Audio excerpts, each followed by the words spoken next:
आज की कथा में हम श्रवण करेंगे भरत जी गुह से मिलने के पश्चात आगे भरद्वाज मुनि के पास कैसे जाते हैं। श्री वाल्मीकि रामायण कथा पाठ अयोध्या कांड अध्याय 86। जब भरत इस प्रकार गुह से मिले और उनके सामने उन्होंने भगवान श्री राम को अयोध्या वापस ले जाने के लिए आने के बारे में मंतव्य बताया तो गुह को बड़ी ही प्रसन्नता हुई और उसने भरत को आश्वासन देने का प्रयास किया। इस प्रकार वनचारी गुह ने अप्रमेय शक्तिशाली भरत से महात्मा लक्ष्मण के सद्भाव का इस प्रकार वर्णन किया। लक्ष्मण अपने भाई की रक्षा के लिए श्रेष्ठ धनुष और बाण धारण किए हुए अधिक काल तक जागते रहे। उस समय उन सद्गुणशाली लक्ष्मण से गुह ने इस प्रकार कहा था, तात रघुकुल नंदन, मैंने तुम्हारे लिए यह सुखदायिनी शैया तैयार की है। तुम इस पर सुखपूर्वक सो जाओ और भली भांति विश्राम करो। यह मैं आपका सेवक तथा इसके साथ के सब लोग वनवासी होने के कारण दुख सहन करने के योग्य है, क्योंकि हम सबको कष्ट सहने का बहुत अभ्यास है, परंतु तुम सुख में ही पले होने के कारण उसी के योग्य हो, राजकुमार्य हो। धर्मात्मन, हम लोग श्री रामचंद्र जी की रक्षा के लिए यहाँ रात भर जागते रहेंगे। मैं तुम्हारे सामने सत्य कहता हूँ कि इस भूमंडल में मुझे श्री राम से बढ़कर प्रिय दूसरा कोई नहीं है। अतः तुम इनकी रक्षा के लिए उत्सुक न हो। इन श्री रघुनाथ जी के प्रसाद में ही इस लोक में महान यश, प्रचुर धर्मलाभ तथा विशुद्ध अर्थ एवं भोग्य वस्तु पाने की आशा करता हूँ।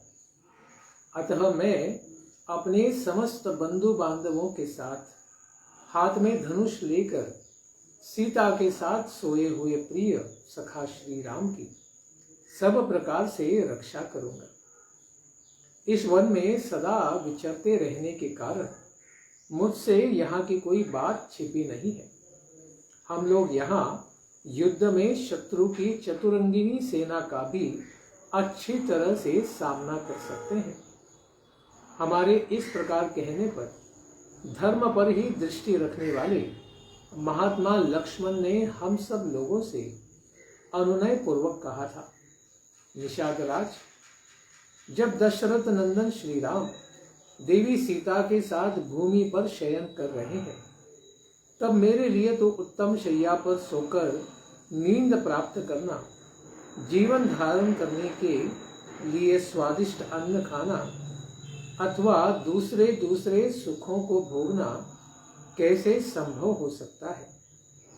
गुह, देखो, संपूर्ण देवता और असुर मिलकर भी युद्ध में जिनके वेग को नहीं सह सकते, वे ही श्री राम इस समय सीता के साथ तिनकों पर सो रहे हैं। महान तप और नाना प्रकार के परिश्रम साध्य उपायों द्वारा जो यह महाराज दशरथ को अपने समान उत्तम लक्षणों से युक्त ज्येष्ठ पुत्र के रूप में प्राप्त हुए हैं, उन्हीं इन श्री राम के वन में आ जाने से राजा दशरथ अधिक काल तक जीवित नहीं रह सकेंगे। जान पड़ता है कि निश्चय ही यह पृथ्वी अब शीघ्र ही विधवा हो जाएगी। अवश्य ही अब रणनिवास की स्त्रियां बड़े जोर से आर्तनाद करके अधिक श्रम के कारण अब चुप हो गई होंगी और राजमहल का वह हाहाकार इस समय शांत हो गया होगा। महारानी कौशल्या, राजा दशरथ तथा मेरी माता सुमित्रा, ये सब लोग आज की इस रात तक जीवित रह नहीं सकेंगे। यह मुझे ऐसा लगता है शत्रुघ्न की बाट देखने के कारण संभव है मेरी माता सुमित्रा जीवित भी रह जाए, परंतु पुत्र के विरह से दुख में डूबी हुई वीर जननी माता कौशल्या अवश्य ही नष्ट हो जाएंगी। महाराज की इच्छा थी कि श्री राम को राज्य पर अभिषिक्त करूं। अपने उस मनोरथ को न पाकर श्री राम को राज्य पर स्थापित किए बिना ही हाय मेरा सब कुछ नष्ट हो गया। ऐसा कहते हुए मेरे पिताजी अपने प्राणों का परित्याग कर देंगे। उनकी उस मृत्यु का समय उपस्थित होने पर जो लोग वहां रहेंगे और मेरे मरे हुए पिता दशरथ महाराज का सभी प्रेत कार्यों में संस्कार करेंगे, वे ही सफल मनोरथ और भाग्यशाली हैं।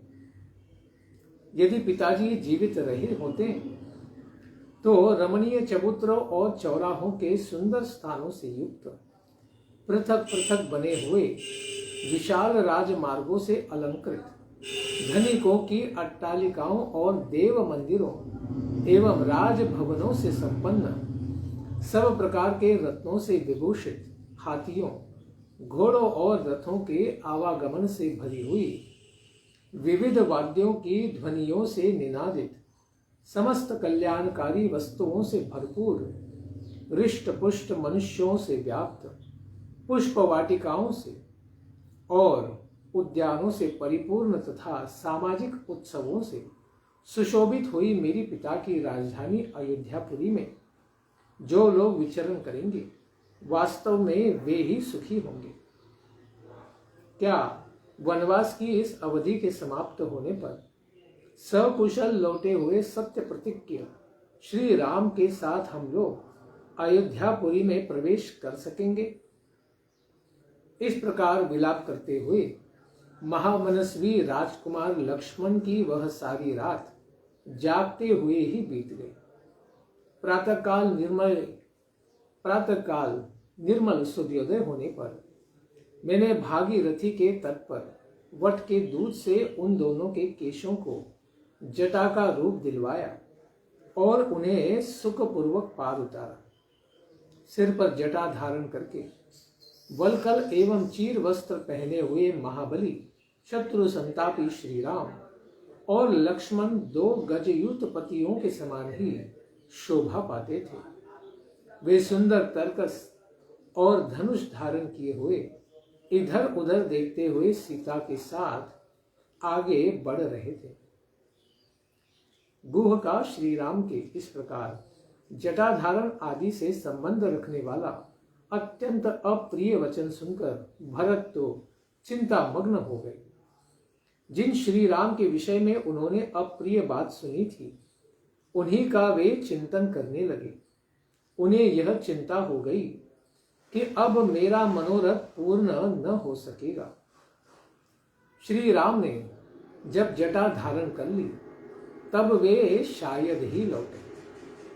भरत सुकुमार होने के साथ ही महान बलशाली थे। उनके कंधे सिंह के समान थे, भुजाएं बड़ी बड़ी और नेत्र विकसित कमल के सदृश सुंदर थे। उनकी अवस्था तरुण थी और वे देखने में बड़े ही मनोरम थे। उन्होंने गुह की बात सुनकर 2 घड़ी तक किसी प्रकार धैर्य धारण किया।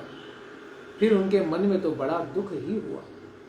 वे अंकुश से विद्ध हुए हाथी के समान अत्यंत व्यथित होकर सहसा दुख से शिथिल एवं मूर्छित हो गए। भरत को इस प्रकार मूर्छित हुआ देखकर गुह के चेहरे का रंग ही उड़ गया।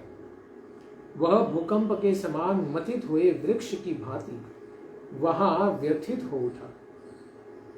शत्रुघ्न भरत के पास में ही बैठे थे। वे उनकी वैसी अवस्था देख उन्हें हृदय से लगाकर जोर जोर से रोने लगे और शोक से पीड़ित हो अपनी सुध बुध खो बैठे। तदनंतर भरत की सभी माताएं वहां आ पहुंची। वे पति वियोग के दुख से दुखी, उपवास करने से बड़ी ही दुर्बल और दीन हो रही थी। भूमि पर पड़े हुए भरत को उन्होंने चारों ओर से घेर लिया और सब की सब रोने लगी। कौशल्या का हृदय तो दुख से और भी कातर हो उठा। उन्होंने भरत के पास जाकर उन्हें अपनी गोद में चिपका लिया।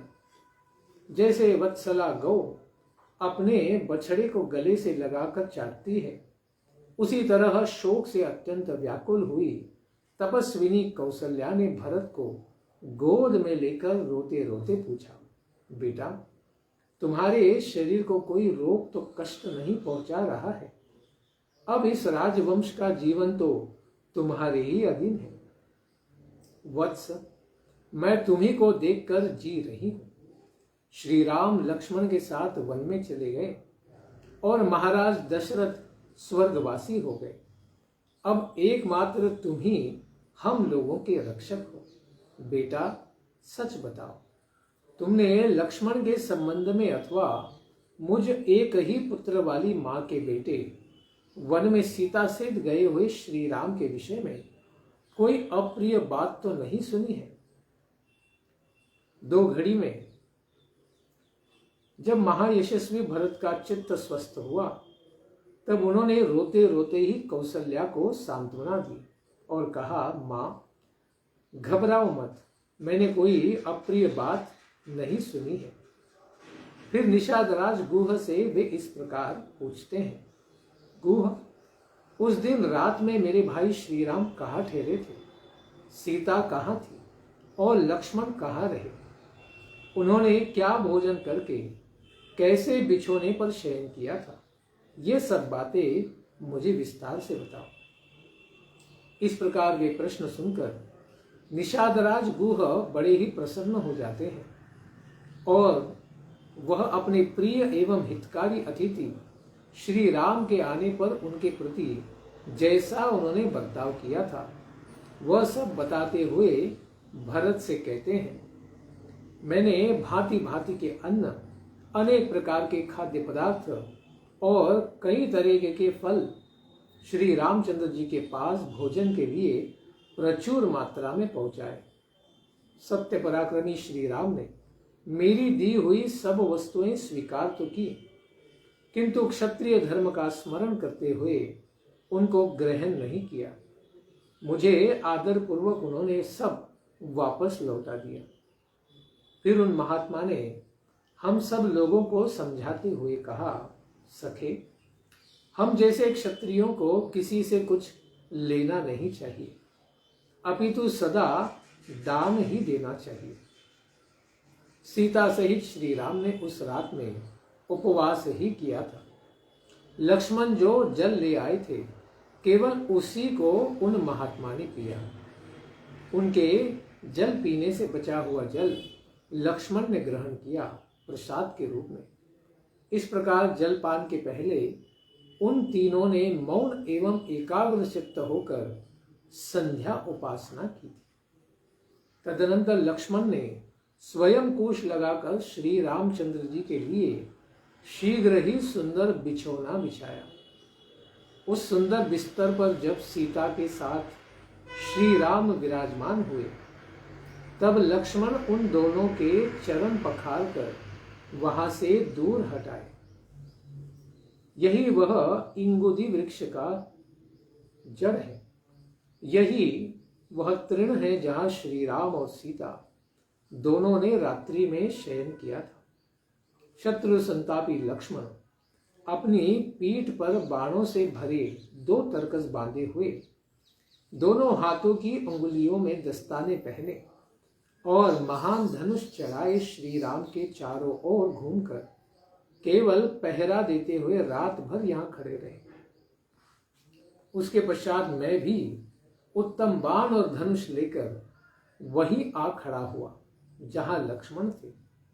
उस समय अपने बंधु बांधवों के साथ जो निद्रा और आलस्य का त्याग करके धनुष बाण लिए हुए सदा ही सावधान रहे, मैं देवराज इंद्र के समान तेजस्वी श्री राम की रक्षा करता रहा। इस प्रकार दोनों ही भगवान की सेवा में संलग्न हो गए थे। निषादराज की सारी बातें सुनकर मंत्रियों सहित भरत ने उस इंगुदी वृक्ष के जड़ के पास आकर श्री रामचंद्र जी की शैया का निरीक्षण किया। फिर उन्होंने समस्त माताओं से कहा कि यही महात्मा श्री राम ने भूमि पर शयन करके रात्रि व्यतीत की थी। यही वह कुश समूह है जो उनके अंगों से विमर्दित हुआ है।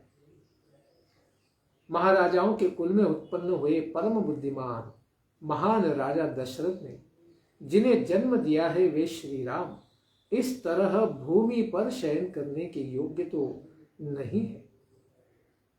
जो पुरुष सिंह श्री राम अत्यंत मुलायम मृग चर्म की विशेष चादर से ढके हुए तथा अच्छे अच्छे बिछौनों के समूह से सजे हुए पलंग पर सदा ही सोते आए हैं, वे इस प्रकार पृथ्वी पर कैसे शयन करते होंगे। जो सदा विमानाकार प्रसादों के श्रेष्ठ भवनों और अट्टालिकाओं में सोते आए हैं तथा जिनकी फर्श सोने और चांदी से बनी हुई है, जो अच्छे बिछौनों से सुशोभित है, पुष्प राशि से विभूषित होने के कारण जिनकी विचित्र शोभा होती है, जिनमें चंदन और अगुरु की सुगंध फैली रहती है, जो श्वेत बादलों के समान उज्जवल कांति धारण करते हैं, जिनमें शुक समूहों का कलरव होता रहता है, जो शीतल है एवं कपूर आदि की सुगंध से व्याप्त होते हुए, जिनकी दीवारों पर स्वर्ण का काम किया गया है तथा जो ऊंचाइयों में मेरु पर्वत के समान ही जान पड़ते हैं, ऐसे सर्वोत्तम राजमहलों में जो निवास कर चुके हैं, वे श्री राम वन में पृथ्वी पर कैसे सोते होंगे।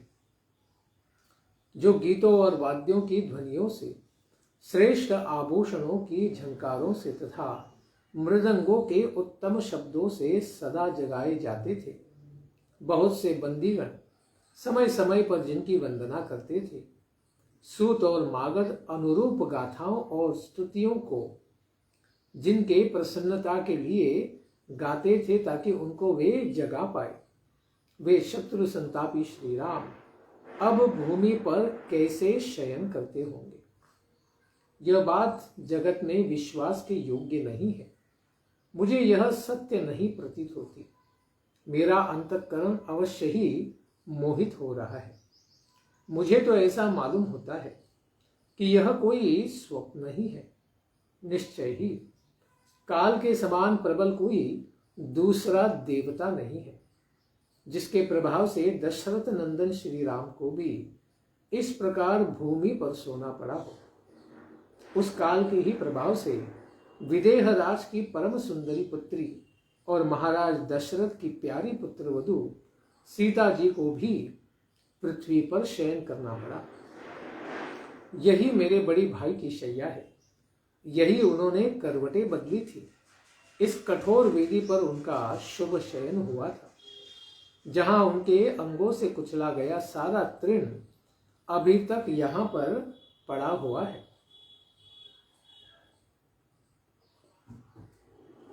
जान पड़ता है शुभ लक्ष्मणा सीता भी शैया पर आभूषण पहने ही सोई थी, क्योंकि यहां यत्र तत्र स्वर्ण के कण सटे दिखाई देते हैं। यहां उस समय सीता की चादर उलझ गई थी, यह साफ दिखाई भी दे रहा है, क्योंकि यहां सटे हुए ये रेशम के तागे चमक रहे हैं, वहां पर कुछ तागे छूट गए हैं। मैं समझता हूं कि पति की शैया कोमल हो या कठोर, साध्वी स्त्रियों के लिए तो वही सुखदायिनी होती है। तभी तो वह तपस्विनी एवं सुकुमारी बाला सती साध्वी मिथिलेश कुमारी सीता यहाँ दुख का अनुभव नहीं कर रही है। हाय, ये तो मेरा मरण मात्र ही है, मेरा जीवन तो व्यर्थ है। मैं बड़ा ही क्रूर हूं, जिसके कारण सीता सहित श्री राम को अनाथ की भांति ऐसी शैया पर सोना पड़ता है। जो चक्रवर्ती सम्राट के कुल में उत्पन्न हुए हैं, समस्त लोगों को अत्यंत सुख देने वाले हैं और सबका प्रिय करने में तत्पर रहते हैं, जिनका शरीर नीले कमल के समान श्याम आंखें लाल और दर्शन सबको प्रिय लगने वाला है, तथा जो सुख भोगने के ही योग्य है, दुख भोगने के कदापि योग्य नहीं है, वे ही रघुनाथ जी परम उत्तम प्रिय राज्य का परित्याग करके इस समय पृथ्वी पर शयन करते हैं। उत्तम लक्षणों वाले ऐसे लक्ष्मण धन्य एवं महाबड़भागी है, जो संकट के समय भी अपने बड़े भाई श्री राम के साथ रहकर उनकी सेवा में तत्पर है। निश्चय ही विदेह नंदिनी सीता भी बड़ी कृतार्थ हो गई, जिन्होंने अपने महान पति के साथ वन का अनुसरण किया है। हम सब लोग उन महात्मा श्री राम से बिछुड़कर संशय में पड़ गए हैं। हमें यह संदेह होने लगा है कि श्री राम हमारी सेवा स्वीकार भी करेंगे या नहीं। महाराज दशरथ तो स्वर्गवास को चले गए और श्री राम वनवासी हो गए। ऐसी दशा में यह पृथ्वी बिना नाविक की नौका के समान मुझे सूनी सी प्रतीत हो रही है। वन में निवास करने पर भी उन्हीं श्री राम के बाहुबल से सुरक्षित हुई इस वसुंधरा को कोई शत्रु मन से भी नहीं लेना चाहता है। इस समय अयोध्या की चारदीवारी की सब ओर से रक्षा का कोई प्रबंध भी नहीं है। हाथी और घोड़े बंधे नहीं रहते, खुले ही विचरण करते हैं। नगर द्वार का फाटक भी खुला ही रहता है। सारी राजधानी आरक्षित है। सेना में हर्ष और उत्साह का अभाव है। समस्त नगरी रक्षकों से सूनी सी जान पड़ती है, संकट में पड़ी हुई है, रक्षकों के अभाव से आवरण रहित हो गई है। तो भी शत्रु विष मिश्रित भोजन की भांति इसे ग्रहण करने की इच्छा नहीं करते हैं। श्री राम के बाहुबल से इसकी रक्षा बस केवल उसी के द्वारा रक्षा हो सकती है। आज से मैं भी पृथ्वी पर अथवा तिनकों पर ही सोऊंगा, फल मूल का ही भोजन करूंगा और सदा वल्कल वस्त्र तथा जटा ही धारण किया करूंगा। वनवास के जितने भी दिन बाकी हैं, उतने दिनों तक मैं ही वहां सुखपूर्वक निवास करूंगा। ऐसा होने से आर्य श्री राम की हुई प्रतिज्ञा भी झूठी नहीं होगी। भाई के लिए वन में निवास करते हुए समय शत्रुघ्न मेरे साथ रहेंगे और मेरे बड़े भाई श्री राम लक्ष्मण को साथ में लेकर अयोध्या का पालन करेंगे। अयोध्या में ब्राह्मण लोग ककुस्थ कुलभूषण श्री राम का अभिषेक करेंगे। क्या देवता मेरे इस मनोरथ को सत्य सफल करेंगे? मैं उनके चरणों पर मस्तक रख के उन्हें मनाने की चेष्टा भी करूंगा। यदि मेरे बहुत कहने पर भी वे लौटने को राजी नहीं होंगे, तो उन वनवासी श्री राम के साथ मैं भी दीर्घ काल तक वहीं निवास करूंगा। वे मेरी उपेक्षा कदापि नहीं करेंगे। इस प्रकार श्रृंगवेरपुर में गंगा के तट पर रात्रि बिताकर रघुकुल नंदन भरत प्रातः काल पुनः उठे और शत्रुघ्न से इस प्रकार कहते हैं, शत्रुघ्न उठो, क्या सो रहे हो? तुम्हारा कल्याण हो। तुम निषादराज गुह को शीघ्र ही बुला लाओ, वही हमें गंगा के पार उतारेगा। उनसे इस प्रकार प्रेरित होने पर शत्रुघ्न ने कहा, भैया मैं भी आपकी ही भांति आर्य श्री राम का चिंतन करता हुआ जाग रहा हूं, सो नहीं रहा था। वे दोनों ही पुरुष सिंह जब इस प्रकार परस्पर बातचीत कर ही रहे थे, उसी समय गुह उपयुक्त वेलाओं में आ पहुंचा और हाथ जोड़कर इस प्रकार कहता है, ककुस्थ कुलभूषण भरत जी, इस नदी के तट पर आप रात में सुख से रहे, यही हमारी कामना थी। क्या ऐसा हो पाया है? सेना सहित आपको यहां कोई कष्ट तो नहीं आया? आप सर्वथा निरोग तो है ना? गुह के इस प्रकार स्नेहपूर्वक कहे गए वचन सुनकर श्री राम के अधीन रहने वाले भरत ने यूं कहा, बुद्धिमान निषादराज, हम सब लोगों की रात बड़े ही सुख से बीती है। तुमने हमारा बड़ा ही सत्कार किया है। अब ऐसी व्यवस्था करो जिससे तुम्हारे मल्ला बहुत सी नौकाओं द्वारा हमें गंगा के पार उतार दे। भरत का यह आदेश सुनकर गुह तुरंत अपने नगर में गया और भाई बंधुओं से बोला, उठो, जागो, सदा तुम्हारा कल्याण हो। नौकाओं को खींचकर घाट पर ले आओ। भरत की सेना को गंगा जी के पार उतारूंगा।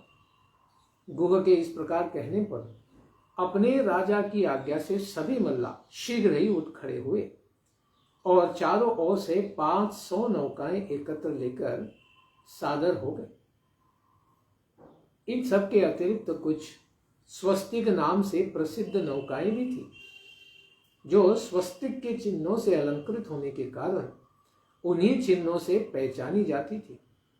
उन पर ऐसी पताकाएं फहरा रही थी जिनमें बड़ी बड़ी घंटियां लटक रही थी। स्वर्ण आदि के बने हुए चित्रों से उन नौकाओं की अत्यंत शोभा हो रही थी। उनमें नौका खेने के लिए बहुत से डांड लगे हुए थे तथा चतुर्नाविक उन्हें चलाने के लिए तैयार बैठे थे। वे सभी नौकाएं बड़ी ही मजबूत बनी थी। उन्हीं में से एक कल्याणमयी नाव गुह स्वयं लेकर आया, जिसमें श्वेत कालीन बिछे हुए थे और उस स्वस्तिक नाम वाली नाव पर मांगलिक शब्द हो रहा था। उस पर सबसे पहले पुरोहित, गुरु और ब्राह्मण बैठे। तत्पश्चात उस पर भरत, महाबली शत्रुघ्न, कौशल्या, सुमित्रा, कैकेयी तथा राजा दशरथ की जो अन्य रानियां थी वे सब सवार हो गई। तदनंतर राज परिवार की दूसरी स्त्रियां भी बैठी। गाड़ियां तथा क्रय विक्रय की सामग्रियां दूसरी दूसरी नावों पर लादी गई। कुछ सैनिक बड़ी बड़ी मशाले जलाकर अपने खेमों में छूटी हुई वस्तुओं को संभालने लगे, तो कुछ लोग शीघ्रतापूर्वक घाट पर उतरने लगे तथा बहुत से सैनिक अपने अपने सामान को ये मेरा है, ये मेरा है, इस तरह पहचान कर उठाने लगे। उस समय जो महान कोलाहल मचा वह आकाश में गूंज उठा। उन सभी नावों पर पताकाएं फहरा रही थी। सबके ऊपर खेने वाले कई मल्ला बैठे हुए थे। उन सब नौकाओं को उस समय चढ़े हुए मनुष्यों को तीव्र गति से पार वे ले जाने लगे। कितनी ही नौकाएं केवल स्त्रियों से भरी थी। कुछ नावों पर घोड़े थे तो कुछ पर नौकाएं यानी गाड़ियों, उनमें जोते हुए घोड़े, खच्चर, बैल आदि वाहनों और बहुमूल्य रत्न आदि को भी वे ढो रही थी। वे दूसरे तट पर पहुंचकर वहां लोगों को उतारकर जब लौटी, उस समय मल्लाह बंधु जल में उनकी विचित्र गतियों का प्रदर्शन करने लगे। वैजयंती पताकाओं से सुशोभित होने वाले हाथी पर स्वयं ही नदी पार करने लगे। उस समय वे पंखधारी पर्वतों के समान प्रतीत होते थे। कितना सुंदर दृश्य होगा। कितने ही मनुष्य नावों पर बैठे थे और कितने ही बांस तथा तिनकों पर बने हुए बेड़ों पर सवार। कुछ लोग बड़े बड़े कलशों, कुछ छोटे, कुछ बहुत ही बाहुओं से ही तैरकर पार कर रहे थे। इस प्रकार मल्लाहों की सहायता से वह सारी पवित्र सेना गंगा के पार उतारी गई। फिर वह स्वयं मैत्र नामक मुहूर्त में उत्तम प्रयाग वन की ओर प्रस्थित हो गई। वहां सेना को सुखपूर्वक विश्राम की आज्ञा दे उसे प्रयाग वन में ठहराकर स्वयं ऋत्विजों तथा राज्यसभा के सदस्यों के साथ ऋषि श्रेष्ठ भरद्वाज जी के दर्शन के लिए आगे बढ़े।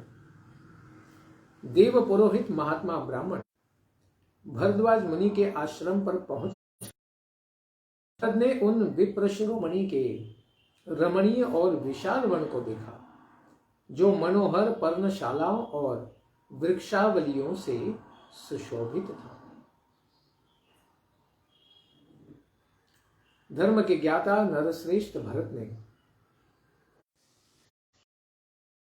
उनके पास पहुंचकर अपने साथ के सब लोगों को आश्रम से एक कोस इधर ही ठहरा दिया था, क्योंकि अपने सेना का प्रभाव वे किसी ब्राह्मण महर्षि को प्रभावित करने के लिए दिखा रहे, इस प्रकार की गलत भावना न प्रकट हो, सेना को पीछे ही ठहरा दिया था और अपने भी शस्त्र अस्त्र तथा राजोचित वस्त्र उतारकर केवल 2 रेशमी वस्त्र धारण करके पुरोहित को आगे किया और वे मंत्रियों के साथ पैदल ही वहां गए।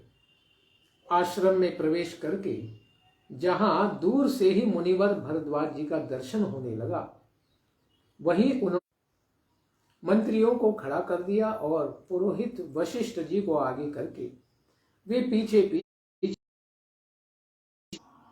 महर्षि वशिष्ठ को देखते ही महातपस्वी भरद्वाज आसन से उठकर खड़े हो गए और शिष्यों से शीघ्रता पूर्वक अर्घ्य ले आने को कहते हैं। फिर वे वशिष्ठ जी से मिले। तत्पश्चात भरत ने उनके चरणों में प्रणाम किया। भरद्वाज मुनि तो समझ गए, त्रिकालदर्शी थे कि ये तो राजा दशरथ के पुत्र है। धर्मज्ञ ऋषि ने क्रमशः वशिष्ठ और भरत को अर्घ्य पाद्य फल आदि निवेदन करके उन दोनों को कुल का कुशल समाचार पूछा। इसके बाद अयोध्या, सेना, खजाना, मित्र वर्ग तथा मंत्रिमंडल का भी हाल पूछा। राजा दशरथ की मृत्यु का वृत्तांत तो वे जानते थे, इसलिए उनके विषय में उन्होंने कुछ नहीं पूछा। वशिष्ठ और भरत ने भी महर्षि के शरीर, अग्निहोत्र, शिष्य वर्ग, पेड़ पत्ते तथा मृग पक्षी आदि का कुशल समाचार पूछा।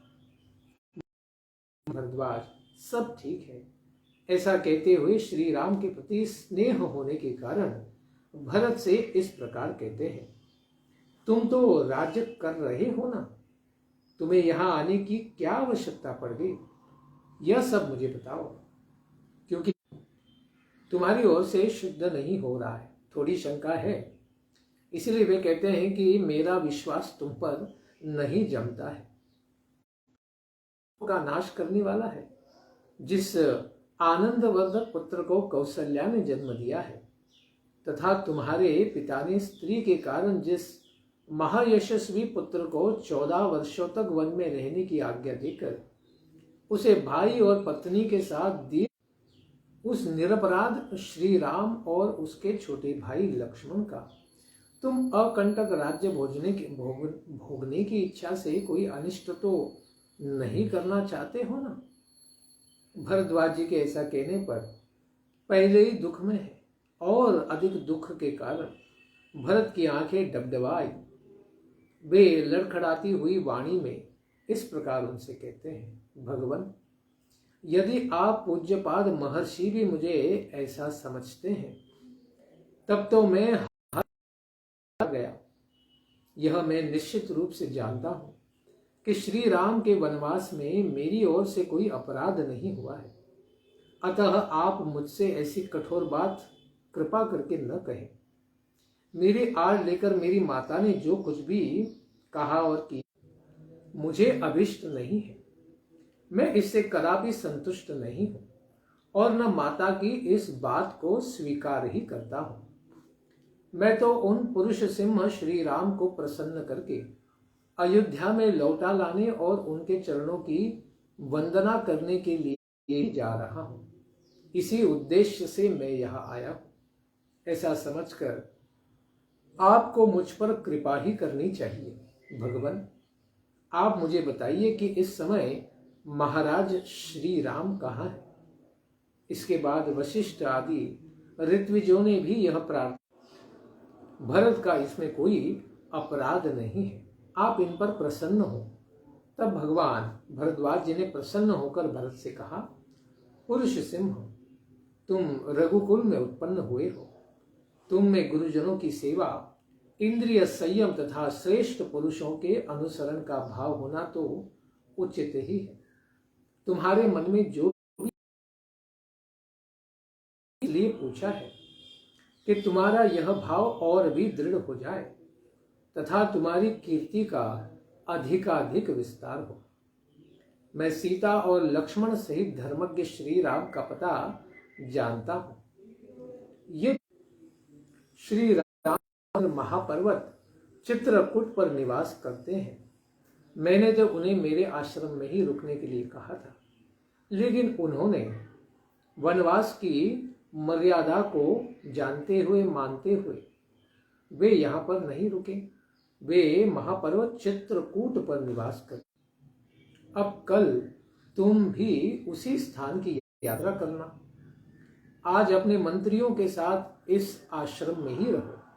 महाबुद्धिमान भरत, तुम मेरी इस अभिष्ट वस्तु को देने में समर्थ हो, अतः मेरी यह अभिलाषा तुम पूर्ण करो।